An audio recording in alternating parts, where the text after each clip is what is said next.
বাংলাদেশের গণতন্ত্রকে ৭৫ থেকে ২০০৬ সাল পর্যন্ত ধ্বংস করেছে বিএনপি। প্রহসনের নির্বাচন ১,২৩,০০,০০০ ভুয়া ভোটার, হাঁ না ভোটে ১১৪% হাঁ ভোট, এসব কিন্তু তাদেরই সৃষ্টি।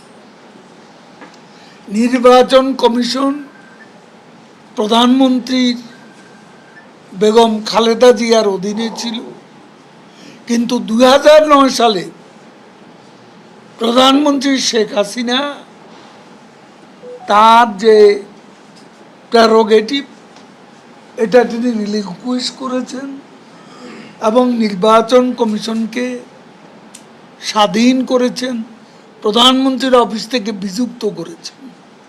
আলাদা তাদের অ্যাডমিনিস্ট্রেটিভ পাওয়ার, আলাদা তাদের ফিনান্সিয়াল পাওয়ার, এবং এই নির্বাচন কমিশনকে পার্লামেন্টে আইন করে স্বাধীন সত্তা তাদেরকে অধিষ্ঠিত করা হয়েছে। কে করেছে এটা? কিন্তু তারপর ৮৬টার মতো সংশোধনী আনা হয়েছে, 82 সংশোধনী আনা হয়েছে। এগুলো করেছেন কে? তাহলে প্রয়াসটা কার আছে?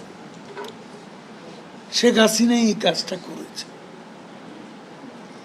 কাজে আর বিএনপি কি করেছে?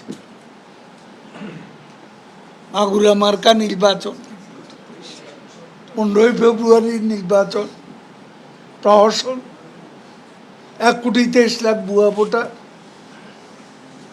এই যে জরুরি সরকার আসার আগে যে নির্বাচন হওয়ার কথা ছিল ২০০৬ সালে, তো এগুলো তো তাদেরই, এটা তো বিএনপি করছে।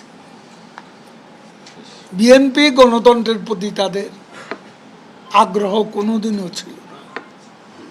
গণতন্ত্র, স্বাধীন নির্বাচন ব্যবস্থা এটা এবং গণতন্ত্রকে শৃঙ্খল মুক্ত করার কাজটি বঙ্গবন্ধু কন্যা শেখ হাসিনাই এদেশে করেছেন। এটা প্রতিষ্ঠিত সত্য। আমি এখনো বলছি যে উই আর নট পারফেক্ট। পৃথিবীতে আপনি একটা দেশ দেখান যে দেশে গণতন্ত্র পারফেক্ট, নির্বাচন পুরোপুরি পারফেক্ট, এটা কেউ দাবি করতে পারবে না। আমরা পারফেক্ট এইটা দাবি করি না, তবে আমরা পারফেক্ট গণতন্ত্রকে ম্যাচিউরিটি দেওয়ার জন্য আমাদের আপ্রাণ চেষ্টা চলছে। এর মধ্যে আইনগত যে ব্যবস্থা